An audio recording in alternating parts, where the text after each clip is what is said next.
এই নদীর কিনারার মধ্য থেকে আমার আল্লাহ মা নাই, বাবাও নাই, সাদ্দাতের কেউ নাই।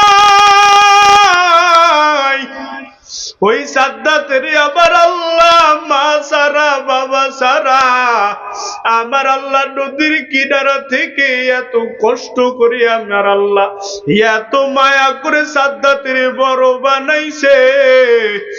আর ওই সাদ্দাত দিন শেষে আমার আল্লাহর সাথে এমন নাফরমানি করছে। আমার ও আজরাইল, তুমি একটু বলবানি কারোর রূহ কবজ করার সময় তোমার কোনো কষ্ট হইছে নি? তোমার একটু মায়া লাগছে নি? একটু আমারে বলবানি। আজরাইল ডাক দিয়া কয়, আল্লাহ, আমি দুনিয়ার জমিনে এত মানুষের রূহ কবজ করলাম, তবে আমার দুইটা রূহ কবজ করার সময় আমার এত পরিমাণে মায়া লাগছে। আজরাইলকে আমার আল্লাহ জিজ্ঞাসা করে, আজরাইল বলো, তোমার যে দুইটা রূহ কবজ করার সময় তোমার যে মায়া লাগছে, তুমি একটু বলো কোন দুইটা রূহ কবজ করার সময় তোমার মায়া লাগছে, বলো। আমার আল্লাহ জিজ্ঞাসা করা মাত্র আজরাইল ডাক দিয়া কয়, আল্লাহ গো, যখন সমুদ্রের মধ্যে একটা জাহাজ তুমি আমারে দিয়া যখন ওইখানে আমারে যখন পাঠাইলা, আমি যাইয়া দেখি জাহাজের মধ্যে অনেক মানুষ ডুবিয়া ডুবিয়া মরিয়া যাইতেছে। সমুদ্রের মধ্যে একটা জাহাজ ডুইবা যাইতেছে, আমি তাকাইয়া দেখি বহু মানুষ জাহাজের মাঝখান থেকে চলিয়া ডুবিয়া যায়। তখন ওই অনেক মানুষ মৃত্যুবরণ করার পর আমি আজরাইল তাকাইয়া দেখি একটা নারী তক্তার মধ্যে নদীর মধ্যে ভেসে ভেসে যায়। আমি আজরাইল তাকাইয়া দেখি, আল্লাহ গো, তুমি কেমন রহমান, তুমি কেমন দয়াবান। এতগুলা মানুষ এই নদীর মধ্যে জাহাজের মধ্যে ডুবিয়া ডুবিয়া মরিয়া যাইতেছে, তুমি কেমন রহমান।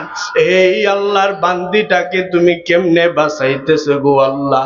ও আল্লাহ, আমি আজরাইল তাকাইয়া দেখি মহিলাটা যেই তক্তার মধ্যে বেশে বেশে যায়, আর মহিলাটা ছিল প্রেগনেন্ট অবস্থা, বাচ্চা প্রসবের মতো।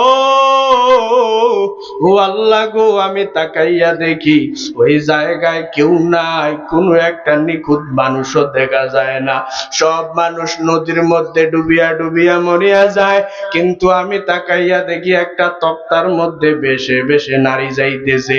কিন্তু হঠাৎ করে আমি তাকাইয়া দেখি এই নারীর গর্ভ থেকে যখন বাচ্চা প্রসব হইতেছে, বাচ্চাটা ওই নদীর মধ্যে যখন তক্তার উপরে যখন প্রসব হয়ে গেল, ও আল্লাহ, আমি তাকাইয়া দেখি এই শিশুটারে ধরার মতন কেউ নাই, তার মাও নাই। ও আল্লাহ, বাবারে যে দেখবে, বাবা যে শিশুটারে একটু ধরিয়া লালন পালন করবে, তার বাবাও আমি দেখতে পাই না। কোনো মানুষ ওই নদীর মাঝখানে নাই। ও আল্লাহ, আমি তাকাইয়া দেখি এই নারীটা বাচ্চা প্রসব করলেন, করার পর ও আল্লাহ, তুমি যে যখন আমারে ডাক দিয়া বলছো যে আজরাইল, এই নারীটারে তুই রুহটা কবজ করিয়া ফেলাও, আমি আজরাইল যখন রূহ কবজ করতে যাই, আমি তাকাইয়া দেখি পৃথিবীর মধ্যে যদি সন্তান একটা প্রসব হয়, মা সন্তানের বুকের মধ্যে নিয়া কত মায়া চুমু খায়, বাবারা কত আদর করে, কিন্তু এই বাচ্চাটা এমন একটা জায়গায় প্রসব হয়েছে, ও আল্লাহ, তার সাথে তার মা আছে, তার মাও দরুদে পারে না, তার পার্শ্বে কেউ নাই তবে তুমি আল্লাহ। যখন আমারে আদেশ দিয়া ফালাইলা এই নারীর রূহটা আমি কবজ করার জন্য, আমার এত মায়া লাগছে, আমি যখন এই নারীটারে রূহ কবজ করিয়া ফালাইব, এই ছোট্ট সন্তানটারে নদীর মধ্যে কে লালন পালন করবে, আমি আজরাইলের মায়া লাগিয়া যায়। কারণ কোন সময় আজরাইল মানুষের রূহ কবজ করার জন্য হাজির হয় কারো কোনো জানা নাই, কারো কোনো জানার কোনো গ্যারান্টি নাই। কারণ পৃথিবীর মধ্যে আজরাইল যদি রূহ কবজ করার জন্য আসিয়া যায়, তাহলে কারো রূহ কবজ করার জন্য আজরাইল কাউকে কোনো জিজ্ঞাসা করে আসে না। কিন্তু আমার মায়ার নবীর বেলা আজরাইল যখন দুনিয়াতে আইসা আমার নবীরে শুধু একমাত্র আমার নবীরে জিজ্ঞাসা করেছিলেন, পয়গম্বর আপনি দুনিয়াতে থাকবেন না চলে যাবেন? শুধু আমার নবীর বেলা জিজ্ঞাসা করা হয়েছে। আমার মায়ার নবীরে যখন আজরাইল আলাইহিস সালাম যখন আয়েশা জিজ্ঞাসা করলেন, ও পয়গম্বর আপনি দুনিয়াতে থাকবেন না আল্লাহর কাছে যাবেন, একটু বলেন। আমার আল্লাহ আপনারে সালাম জানাইছে, ও পয়গম্বর আপনি দুনিয়াতে থাকবেন না আল্লাহর দরবারে চলে যাবেন, একটু বলেন। আজরাইলে ডাক দিয়া আমার মায়ার নবী বলে, এরে এ আজরাইল আগে তুমি আমারে বলো আমার ভাই জিবরাইল কই, আমার একটু বলো। যখন জিবরাইলকে আমার আল্লাহ আজরাইল যখন আসমানে চলে গেলেন, আসমানে যাইয়া জিবরাইল রে পাঠাইলেন। সংক্ষিপ্ত ভাবে বলতেছি, জিবরাইল আমিন আমার মায়ার নবীর দরবারে আসার পর আমার মায়ার নবী ডাক দিয়া কয়, রে জিবরাইল তোমারে কেন ডাকছি জানো নি? এই কথা বলার পরে জিবরাইল আমিন তাকাইয়া দেখে আমার মায়ার নবীর চোখের কোঠার মধ্যে কেমন যেন পানি টলমল করতেছে। জিবরাইল ডাক দিয়া কয়, ভাই ও ভাই আমার, আপনার চোখের মধ্যে কেন পানি আমার একটু বলবেন নি? আমার মায়ার নবী ডাক দিয়া কয়, হে জিবরাইল ভাই আমার চোখে পানি কেন জানতে চাও? আমারে আমার আল্লাহ সালাম জানাইছে, আমি দুনিয়াতে থাকবো না চলে যাব আল্লাহর দরবারে। আমারে সালাম জানাইছে, আমার আল্লাহ বলছে যদি আমার মন চায় থাকার জন্য আমি থাকতে পারবো, আর যদি আমার মন চায় আল্লাহর দরবারে যাবার জন্য আমি যাইতে পারবো। জিবরাইল আমিনও কান্না করতেছে। আমার মায়ার নবী ডাক দিয়া কয়, রে জিবরাইল বলো তুমি কেন কান্না করো? জিবরাইল ডাক দিয়া কয়, পয়গম্বর এতদিন যেই পয়গম্বর দুনিয়াতে ছিলেন এত পরিমাণে তাদের কাছে আমি আসি নাই, আপনার কাছে যেই পরিমাণ আমি ওহী নিয়া বারবার আপনার কাছে আসছি, ও নবী আমার আপনি যদি আল্লাহর দরবারে চলিয়া যান আমার দুনিয়াতে চিরতরে আসা বন্ধ হয়ে যাবে। এই কারণে আমি চোখের পানি ফালাইয়া ফালাইয়া কান্না করি। দুনিয়ার জমিনে কার রূহ কখন কবজ করবে একমাত্র জানেন কে? আর কেউ জানেন নাকি? আর শুধু নবীর বেলা জেনেছেন, আল্লাহ শুধু নবীকে জিজ্ঞাসা করেছেন, আমার পয়গম্বর দুনিয়াতে থাকতে চায় না আমি আল্লাহর দরবারে আসতে চাই? শুধু এটা আমার মায়ার নবীর বেলা জিজ্ঞাসা করা হয়েছে। ওই যে আপনাদেরকে বললাম আল্লাহ জিজ্ঞাসা করলেন, মনে আসেনি? কয়জনের রূহের কথা বলছিলেন? 2 জন। প্রথমটা বললাম একটা ছোট্ট সন্তান, আমার আল্লাহ জিজ্ঞাসা করে, রে আজরাইল, 2 নাম্বার কার রূহ কবজ করার সময় তোমার মায়া লাগছে বলো।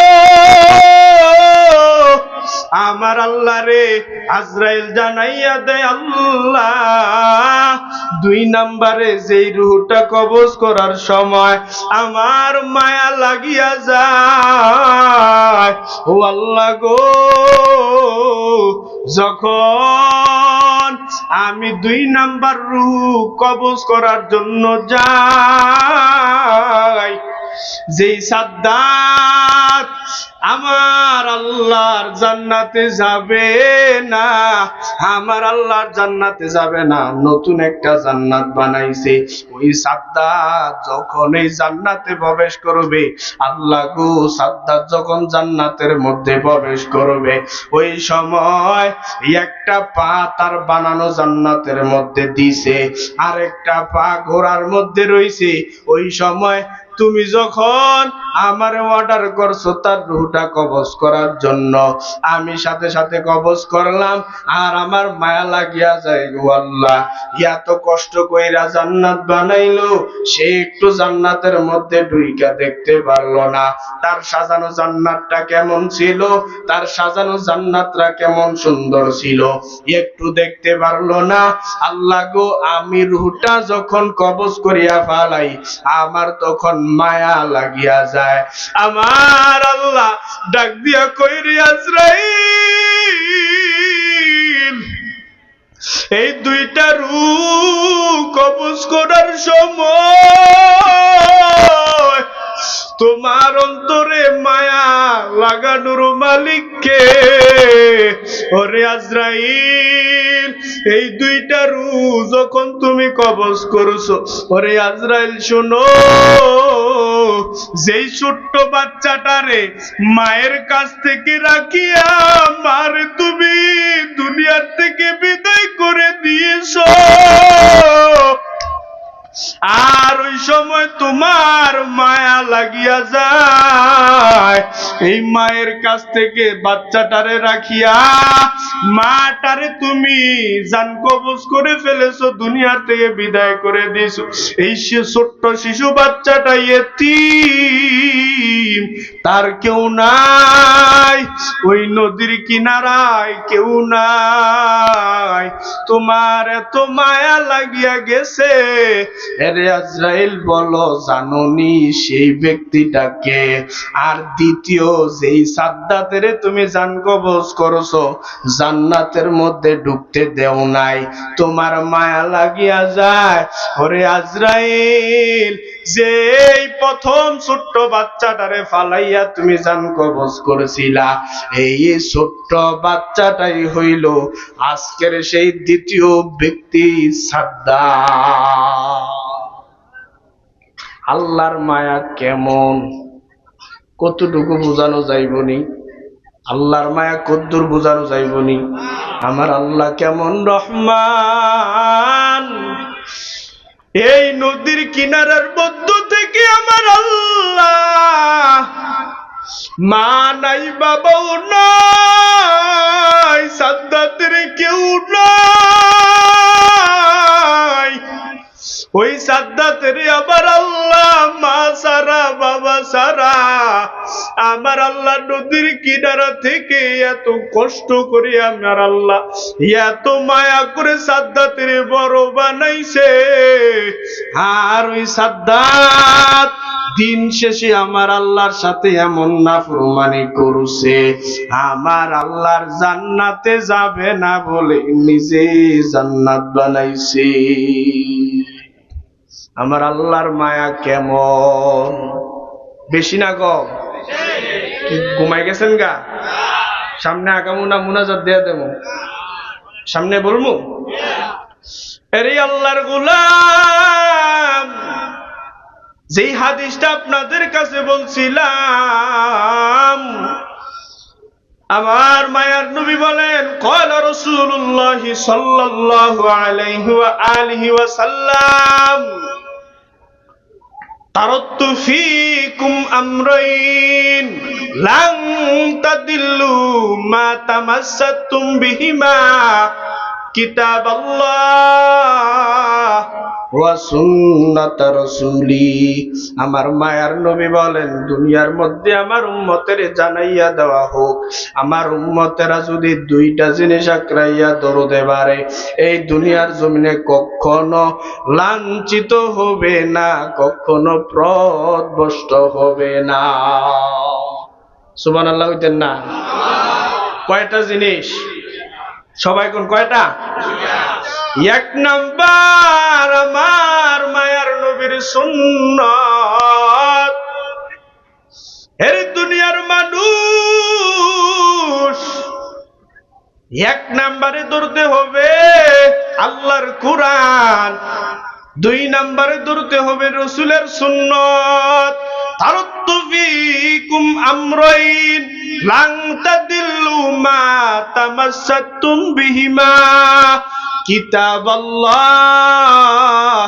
এক নাম্বারে হলো আমার মাওলা পাকের কোরআন, ওয়া সুন্নাত রাসূলি, দুই নাম্বারে আমার মায়ার নবীর সুন্নাত।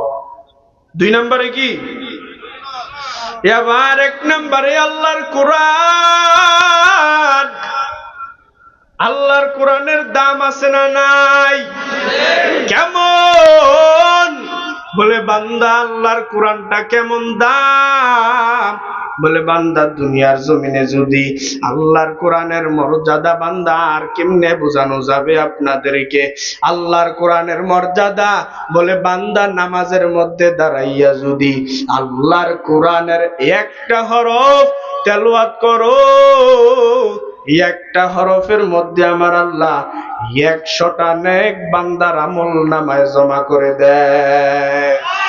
এই কালামে জিন্দা কুরআনে হাকিম হিকমতে উলা ইয়াজালাস্তু কদিম জামিউল ইলমি ফিল কুরআনে হাকিম তাকাসরত আনহু আফহামুর রিজালি বাখা কুরআন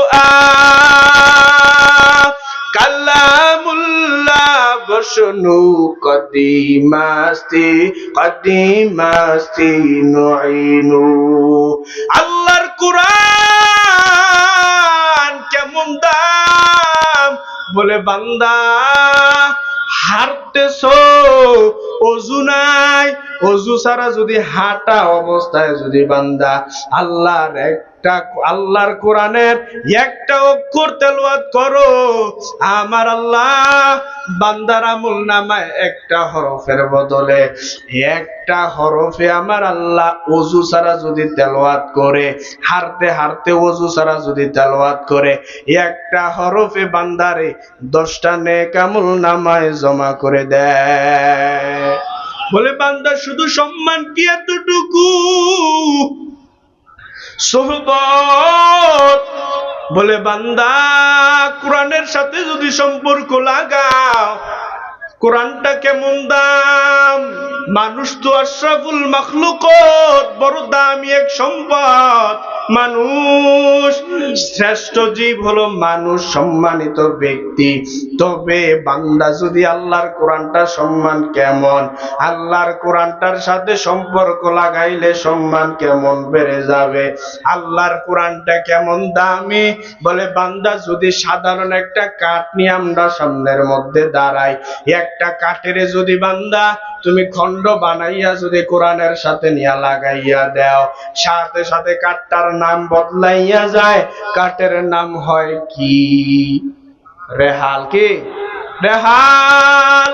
কোরআনের সাথে লাগা মাত্র বান্দা রেহাল শব্দটা বাড়িয়া গেল। বলে বান্দা একটা সাধারণ কাঠ বড় সম্মানিত হয়ে গেল। এই রেহালটা হওয়ার পরে কোরআনের সাথে যখন তার সোহবত লেগে গেল, তার সম্পর্ক যখন কোরআনের সাথে হয়ে গেল, এই রেহাল শব্দটা যখন হয়ে গেল, বান্দার যদি অনিচ্ছাকৃতভাবে যদি কোনো বান্দার পায়ের মধ্যে লাগিয়া যায়, সাথে সাথে সাথে আমার মাওলার কোরআনের সম্মান জানাইয়া রেহালটারেও চুমা খায়। আমার আল্লাহর কোরআনের দাম কেমন? এই যে কাপড়, কত টাকার কাপড়, আমরা গায়ের মধ্যে কত দামি জামা আমরা ব্যবহার করতেছি। এই জামা বান্দা কত রকমে আমরা ব্যবহার করি, মাঝে মধ্যে আমরা পায়ের মধ্যেও লাগাইয়া দেই, চুমু খাই না। এই যে স্টেজের মধ্যে কাপড় বিছানো আমরা পাড়াইয়া পাড়াইয়া নামতেছি, সম্মান নাই। ও বান্দা, যদি একটা সাধারণ কাপড় যদি টুকরা কইরা কাইটা আমার আল্লাহর কোরআনের সাথে সম্পর্কটা লাগাইয়া দাও, সাথে সাথে কাপড়ের নাম বদলাইয়া হয় কি? গিলাফ। আর যদি এই গিলাফটা যদি কোনো ব্যক্তির অনিচ্ছাকৃত ভাবে যদি পায়ের মধ্যে লাগিয়া যায়, আমার আল্লাহর কোরআনের সম্মান জানাইয়া গিলাফটারেও চুমু খায়। কুদরত কার? কাদের কুদরত দারি বড় কামাল, আন্তা রব্বি আন্তা হাসবি জুল জালাল, তুহি কাদের জালিলুল্লাহ জাহাদা বহর খালে, তুহি মেরা নেগাহদার। সব কুদরত গুলো কার? এরে দুনিয়ার মানুষ, আমার আল্লাহর কোরআনটারে আঁকড়াইয়া ধরো। আল্লাহর কোরআনের মধ্যে জান্নাতের বয়ান আছে না নাই? জাহান্নামের বয়ান আছে না নাই? আল্লাহর কোরআন দেখতে যেমন সুন্দর, আল্লাহর কোরআনটা তেলাওয়াত করো অতই সুন্দর। দুনিয়ার জমিনে কত গানের আওয়াজ শুনতেছো, একবার শোনো দ্বিতীয়বার শুনতে মন চায় না, কিন্তু আমার আল্লাহর কোরআনটা কত মজার। আমার আল্লাহর কোরআনটারে যদি রাত্রের বেলা যুবক তুই ঘুমাইয়া আমার আল্লাহর কোরআন তেলাওয়াত যদি একবার কানে লাগাইয়া ঘুমাও, ওরে দুনিয়ার গান একবার শুনবি দুইবার শুনবি মজা লাগবে না।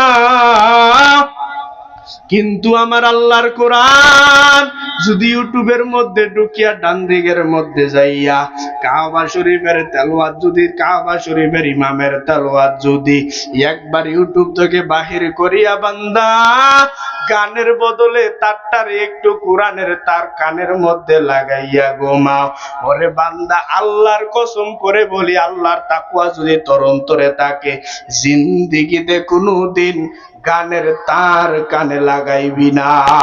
ঠিক নেই?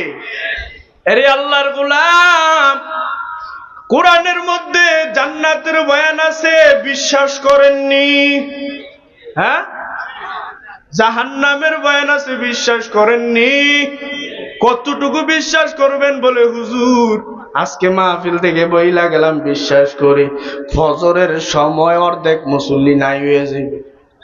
যাই করবো হুজুর বয়ান তো শুনছি, ঘুমে ধরছে, ঘুমাইছিলাম, ফজর করি নাই। ওরে আল্লাহর কোরআনের মধ্যে জাহান্নামের বয়ান আছে, সাক্ষী দিয়া গেলেন, জান্নাতের বয়ান আছে, সাক্ষী দিয়া গেলেন। কার জন্য জান্নাত, কার জন্য জাহান্নাম? আল্লাহ কোরআনের মধ্যে বললেন, বান্দা নামাজ পড়লে কি জান্নাত পাইবেননি? নামাজ পড়লে জান্নাত পাইবেন, ও জাহান্নাম পাইবেন আপনার কাছে মনে হয় নাকি? আয় ঘুমাই যাইবেন না মুনাজাত দিয়ে দিতাম? সময় বেশি হয়ে গেছে। আল্লাহর কোরআনের মধ্যে জান্নাতের বয়ান আছে, জাহান্নামেরও বয়ান আছে। কোনটা সঠিক পথ, কোনটা বেঠিক? ও বান্দা, এতক্ষণ আপনাদেরকে বললাম দুনিয়াতে সব ধরনের লাইন আছে। পুরুষদের জন্য যদি বান্দা জান্নাতের পথটা দেখাইয়া দেই, মহিলাদের জন্য জান্নাতের পথ আছে না নাই? তবে মহিলাদেরকে যদি বান্দা পর্দার মধ্যে আবৃত কইরা রাখতে পারো, ওই মহিলারা দুনিয়ার মধ্যে কামিয়াব ততক্ষণ হতে পারবে না নিজেরে বলে বান্দা কেমন জাননি পর্দাটা তার জন্য। আমার মায়ার নবীকে একবার মায়ার নবী সাহাবাই কেরামদেরকে নিয়ে বসে আছেন, আমার মায়ার নবী ডাক দিয়া কয়, ও সাহাবাই কেরাম, নারী কাহাকে বলে জাননি? কাহাকে বলে নারী? কোন সাহাবাই কেরাম জবাব দিতে পারে না। সাহাবাই কেরামকে জিজ্ঞাসা করলেন নবী আমার, নবীরে জিজ্ঞাসা করলেন, ও পয়গম্বর, নারী কাহাকে বলে? নারীকে তো নারী বলবে, নারীকে আবার কাহাকে বলে? আমার মায়ার নবী জিজ্ঞাসা করলেন, নারী কাহাকে বলে? হযরতে আলী রাদিয়াল্লাহু তাআলা আনহু দৌড়াইয়া বাড়ির দিকে রওনা হয়ে গেলেন। যেহেতু এইটা বিশ্ব নবী জিজ্ঞাসা করেছে নারী কাহাকে বলে, তার মানে এটা বিশ্ব নবীর মেয়ে হযরতে ফাতেমা রাদিয়াল্লাহু তাআলা আনহা ভালো জানবে। হযরতে আলী রাদিয়াল্লাহু তাআলা আনহু নবীর কথা জিজ্ঞানো মাত্র হযরতে আলী দৌড়াইয়া বাড়ির দিকে রওনা হয়ে গেলেন। বাড়িতে যাওয়ার পর হযরতে আলী ডাক দিয়া কই, রে ফাতেমা, নারী কাহাকে বলে? ফাতেমা মুস্কি আইসা কয়, স্বামী আমার, আব্বা আপনাদেরকে জিজ্ঞাসা, আপনারা বুঝি বলতে পারছেন না? বলে, না বলতে পারি না, একটু বলবেননি? ফাতেমা রাদিয়াল্লাহু তাআলা আনহা ডাক দিয়া কয়, আল মারআতু আওরাতুন, নারী তাহাকে বলে যে তার পুরা শরীরটারে ডাকিয়া রাখে, তাহাকে নারী বলে। এবার বুঝছেন নারী কারে কয়? আপনারাও শিখাই দিবেন। যদি মাইকের আওয়াজ আম্মা জানেরা ভালো করে না শুনে, তাহলে আপনারাও পর্দার কথাটা বলে দিবেন। যে নিজেকে পরিপূর্ণভাবে ঢেকে রেখে তাকে কি বলে? সবাই কয় না, কি বলে? আরে নবীর উম্মতের দল, যেই ফাতেমা রাদিয়াল্লাহু তাআলা আনহার কথা বললাম, শুধু যদি এইখান থেকে টান দিয়া দেই ফাতেমার জীবনী শুনো। ও পর্দার আলের আম্মা জানেরা, ও বোনেরা, যদি আপনার জিন্দেগিটা ফাতেমা রাদিয়াল্লাহু তাআলা আনহার মতন বানাইতে পারেন, শুধু আপনার জন্য পর্দার বিধান না, শুধু আপনার জন্য যে পর্দার বিধান দেওয়া হয়, পর্দার বিধান শুধু আপনার জন্য দেওয়া হয় এমনটা না। হযরতে ফাতেমা রাদিয়াল্লাহু তাআলা আনহা যখন আমার মায়ার নবী ফাতেমা রাদিয়াল্লাহু তাআলা আনহা কি পরিমাণ পর্দার বিধান মেনে চলছেন, পর্দার বিধান কি পরিমাণে মেনে চলছেন জানেননি? হযরতে ফাতেমা রাদিয়াল্লাহু তাআলা আনহা আমার মায়ার নবী রাহমাতুল লিল আলামিন যখন দুনিয়ার থেকে বিদায় হয়ে যায়, দুনিয়ার থেকে বিদায় হওয়ার পর হযরতে ফাতেমা রাদিয়াল্লাহু তাআলা আনহাকে আমার মায়ার নবী একবার স্বপ্নের মধ্যে আসিয়া হযরত ফাতেমা রাদিয়াল্লাহু তাআলা আনহা যখন দুনিয়া থেকে বিদায় হয়ে যাবে, মৃত্যুর পূর্বের ঘটনা হযরত ফাতেমা রাদিয়াল্লাহু তাআলা আনহার দরবারে স্বপ্নের মধ্যে আমার মায়ার নবী আয়েশা ঘরের মধ্যে কি যেন খুঁজতেছে, কি যেন তালাশ করতেছে, কি যেন তালাশ করতেছে, পাইতেছে না। এইরকম করে করে আমার মায়ার নবী যখন ঘর থেকে বাহির হয়ে যাবে, এমন সময় হযরতে ফাতেমা ডাক দিয়া কয়, বাবা, আমার ঘরের মধ্যে আপনি আসছেন, আর আপনি কি যেন তালাশ করতেছেন গো আব্বাজান, একটু বলবেননি? আপনি কি তালাশ করছেন, কি খুঁজিয়া খুঁজিয়া আপনি চলিয়া যান? ও আব্বাজান, আপনি একটু বলবেননি? আমার মায়ার নবী ডাক দিয়া কই, রে ফাতেমা, আমি তো তোমাকেই তালাশ করতেছি, তোমারই তো আমি তালাশ করতেছি, খুঁজিয়া পাই না। কিন্তু নবী দুনিয়ার থেকে বিদায় হয়ে গেছিলেন, স্বপ্নের মধ্যে দেখলেন। যখন ফাতেমাকে দেখলেন, ফাতেমা জিজ্ঞাসা করা মাত্র জিজ্ঞাসা করে, আব্বাজান কেন আমাকে তালাশ করছেন? এই কথা বলার পর মায়ার নবী আমার ডাক দিয়া কই, রে ফাতেমা, তোমারে কেন তালাশ করছি জানো নি? আজকের রাত্রের বেলা ভোর রাত্রে উইটা তুমি সেহেরি খাইবা, আর সারাদিন রোজা রাখবা, তুমি ইফতারও করবা। তবে আমি তোমারে বলিয়া যাই, সেহেরি খাইবা স্বামীর দস্তরখানায়, আর ইফতার করবা আমার আব্বা জানের দস্তরখানায়। এই কথা বলার পর হযরতে ফাতেমা রাদিয়াল্লাহু তাআলা আনহা, এই ঘটনাটা কেন টানতেছি জানো? শুধু আম্মাজানদের ব্যাপারে কথা বলার জন্য বলি। কেমন পর্দা করবা, কন্যা সন্তানটারে কেমনে পর্দায় রাখবা? ওরে বাবা, আপনার দায়িত্ব আপনার কন্যাটারে পর্দার মধ্যে আবৃত করিয়া রাখা। ও ভাই, বড় ভাই, তোমার দায়িত্ব তোমার ছোট্ট বোনটারে তুমি পর্দায় রাখা, তোমার দায়িত্ব হয়ে যাবে। কেমন পর্দা করেছেন হযরতে ফাতেমা। ফাতেমা রাদিয়াল্লাহু তাআলা আনহা, সংক্ষিপ্ত ভাবে বলতেছি, যখন ফাতেমা রাদিয়াল্লাহু তাআলা আনহা ঘুম থেকে উঠিয়া যখন স্বামীর দস্তরখানায় সেহরি খাইলেন, স্বামীর দস্তরখানায় সেহরি খাওয়ার পর ফাতেমা রাদিয়াল্লাহু তাআলা আনহা বুঝে গেলেন, আজকের দিনটাই তো আমার শেষ। আজকের দিনটা যদি আমি রোজা রাখি, পরের দিন রাত্রের বেলা আমার মৃত্যুবরণ হয়ে যাবে। ফাতেমা রাদিয়াল্লাহু তাআলা আনহা বুঝিয়া ঘরের যত কাজ কাম আছে সব স্বামীর কাপড় চোপড় গুলা ধুইবে, জলদি করিয়া স্বামীর কাপড় চোপড় গুলা নিলেন।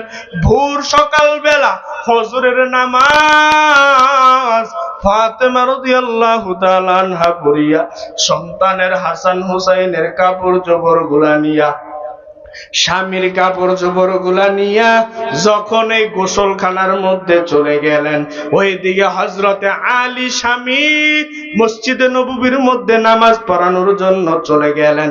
যেহেতু নবী নাই, এখনের ইমাম হলো হযরতে আলী। আলী মসজিদে নববীর মধ্যে নামাজ পড়ানোর জন্য চলে গেলেন। আর নামাজ পড়াইয়া যখন বাড়ির মধ্যে আসলেন, আয়েশা ঘরের মধ্যে তালাশ করে, বিবি কই, আমার বিবি কই? হযরতে আলী সামনের মধ্যে যাইয়া দেখে ফাতেমা ভোর সকাল বেলা ঠান্ডা পানি দিয়া কাপড় পরিষ্কার করে হযরতে আলী যাইয়া বিবির জড়াইয়া দেখে বিবি কান্নায় বিভোর হয়ে গেছে। বিবিরে ডাক দিয়া কইরে, বিবি আমার, এত সকাল বেলা কাপড় চোপড় কেন ধুইতেছো? কথা বলা মাত্র ফাতেমা চোখের পানি ফালাইয়া ফালাইয়া কান্না করে, আলীও চোখের পানি ফালাইয়া ফালাইয়া কান্না করতেছে। ফাতেমা ডাক দিয়া কয়, ও স্বামী আমার, আজ রাত্রের বেলা আমার আব্বা জান আমার স্বপ্নের মধ্যে আইয়া আমার ঘরের মধ্যে কি যেন তালাশ করে। আর আমি ফাতেমা ডাক দিয়া কই, আব্বা জান, আমার ঘরের মধ্যে আপনি কি তালাশ করতেছেন? এই কথা বলা মাত্র আমার আব্বা জান আমারে ডাক দিয়া কয়, রে ফাতেমা, আজকের দিনটা রোজা রাখবা, সেহরি খাইবা স্বামীর দস্তরখানায়, ইফতার করবা আমি আব্বা জানের দস্তরখানায়। এই কথা স্বামীকে আলীকে বলা মাত্র আলীও চোখের পানি ফালাইয়া ফালাইয়া কান্না করে। আর ফাতেমা ডাক দিয়া কয়, স্বামী আমার, আমি আপনার কাছে মাপ চাই। আপনার ঘরের মধ্যে আসিয়া ঠিক মতন একটা বার আপনার খেদমত করতে করতে পারি নাই। ও স্বামী আমার, আমার প্রতি কোনো বেজার হইয়েন না, কোনো রাগ হইয়েন না। ও স্বামী আমার, আপনার প্রতি আমি একটা অনুরোধ করিয়া যাই, আমি দুনিয়ার থেকে বিদায় হয়ে যাওয়া মাত্র আমার কলিজার টুকুরা হাসান হুসাইন রে আপনি একটু দেখিয়া রাখিয়ে। আলীও চোখের বাণী ফালাইয়া ফালাইয়া কান্না করতেছে। আলী চোখের বাণী ফালাইয়া কান্না করে, আর যখন ঘরের মধ্যে যায়, ঘরে যাওয়ার পর স্বামীও ফাতেমারে ডাক দিয়া কয়, রে ফাতেমা, আমি ঠিক মতন একটা বার আপনাকে খানা ঠিক মতন 3 বেলা খাওয়াইতে পারি নাই। আমার ঘরে আসার সময় আপনি কত পয়গম্বরের, আপনি নবীর মেয়ে ছিলেন, কন্যা ছিলেন। আমার ঘরে আসার পর ঠিক মতন 3 বেলা খানা আমি দিতে পারি নাই। ফাতেমার কাছে আলীও চোখের পানি ফালাইয়া ফালাইয়া কান্না করতেছে। এমন সময় হযরতে হাসান হুসাইন সামনে আইসা, মা বাবার সামনে আইসা হাজির হয়ে গেলেন। মা বাবার সামনে আসার পরে হাসান হুসাইন দেখে মাও কান্না করে, বাবাও কান্না করে, মায়ের জড়াইয়া কান্না করে, আম্মা বলো কেন তুমি চোখের পানি ফালাইয়া ফালাইয়া কান্না করতেছো? এবার আলীকে জিজ্ঞাসা করে, বাবা বলো না, মা কেন কান্না করে, তুমি কেন কান্না করো? আলী ডাক দিয়া কই, রে হাসান, ও হুসাইন, যাও তোমার নানার কাছে যাইয়া জিজ্ঞাসা করো, তোমার নানার রওজার কাছে যাইয়া জিজ্ঞাসা করো মা কেন কান্না করে, বাবা কেন কান্না করতেছে। হাসান হোসাইন চলে গেলেন, যাইয়া জিজ্ঞাসা করে, নানা যান, আম্মা কেন কান্না করে, বাবা কেন কান্না করতেছে। জিজ্ঞাসা করা মাত্র নানা রওজা থেকে জবাব দিয়া কই, রে হাসান হোসাইন, যা যা মারে চিরতরে মন ভরে দেখিয়া নে। হাসান হোসেন দৌড়াইয়া মা বাবার কাছে চলে গেলেন। আইসা মায়ের জড়াইয়া কান্না করে, আম্মু গো, নানা বলছে তোমারে ভালো করে দেখিয়া দেওয়ার জন্য, তোমারে মনের মতো দেখিয়া দেওয়ার জন্য। নানা বলছে মন ভরিয়া তোমারে দেখব। ও আম্মু বলো, নানা কেন তোমাকে মন ভরে দেখার জন্য বললে? আম্মু তুমি কি আমারে আর আদর করবা না, আমাদের কি আর বুঝি ডাকবা না? এইরকম করে করে সংক্ষিপ্ত ভাবে বলি, ফাতেমা রাদিয়াল্লাহু তাআলা আনহার যখন মৃত্যু হয়ে গেলেন, যখন দুনিয়ার থেকে চলে গেলেন, বিদায় হওয়ার আগে স্বামীরে ওসিয়ত করে গেলেন, স্বামী আমার, আমার আজ রাত্রের বেলা মৃত্যু হয়ে যাবে, আর যখন রাত্রের বেলা আমার মৃত্যুবরণ হয়ে যাবে, ও স্বামী আমার, আমার নাম শুনিয়া মানুষ যখন, সাহাবীরা যখন ঘোষণা পাইয়া যাবে যে নবীর কন্যা ফাতেমা মারা গেছে, এই কথা শুনিয়া বহু মানুষ রওনা হয়ে আসবে, আমার জানাজা পড়ার জন্য রওনা হয়ে আসবে। তবে ও স্বামী আমার, আমি আপনার একটা ওসিয়ত করিয়া যাই, তবে মানুষ যদি দূর থেকে আইসা দেখে, আমার জানাজায় আসার পরে মানুষ আইসা দেখবে, কাফনের কাপড় থেকে মানুষ দূর থেকে আন্দাজ করতে পারবে নবীর কন্যা ফাতেমা কি লম্বা ছিলেন না বেটো ছিলেন, নবীর কন্যা ফাতেমা কি মোটা ছিলেন না চিকুন ছিলেন, এইটা মানুষ আন্দাজ করতে পারবে। আমার পর্দার মধ্যে ক্ষতি হয়ে যাবে, আমার পর্দার মধ্যে ঘাটতি হয়ে যাবে। ও স্বামী আমার, আমার মৃত্যু হওয়ার পরে হাসান হোসাইন রে নিয়া একজন সাহাবীরে ডাইকা আপনারা 4 জন মিলিয়া আমারে কবরস্থ করিয়া দিয়েন, জানাজা পড়াইয়া দাফন কাফন করে দিয়েন। এই মদিনার মধ্যে মানুষরে জানানোর দরকার নাই, মক্কা মদিনার মানুষকে কোনো জানানোর প্রয়োজন নাই। ও স্বামী আমার, আমার মরণের পর জানাজা দিয়া আমারে বিদায় দিয়া দিয়েন, মানুষরে জানাজানি করিয়েন না। যদি মানুষরে জানাজানি করেন, মানুষ দেখা আমার পর্দার মধ্যে গার্দি করবে। কি পর্দা মেনটেন করেছে, কি পরিমাণ ইসলামটাকে মেনেছেন আম্মা জানেরা। হায় হায়, পর্দা যারা করেন না, বেহায়াপনা পরে চলাফেরা করেন, আল্লাহর ওয়াস্তে বলে যাই, নিজে বললাম তো, নারী কাহাকে বলে, মা কাহাকে বলে, আম্মা জান কাহাকে বলে? আল মারআতু আওরাতুন, নবী বলেন যে নিজেকে পরিপূর্ণভাবে ঢেকে রাখে তাকে নারী বলে। বুঝতে পেরেছেন? আপনাদের দায়িত্ব, আপনার ছোট বোন, যুবকরা, ছোট বোন রে পর্দায় রাখার দায়িত্ব আপনার। বাবারা, কন্যাকে পর্দায় রাখার দায়িত্ব আপনার। আপনাকে জবাবদিহিতা করতে হবে। যেই কথাগুলো বললাম, আল্লাহ পাক প্রত্যেককে সঠিকভাবে বুঝিয়া আমল করার তৌফিক দান করুক। সকলে বলেন আমিন।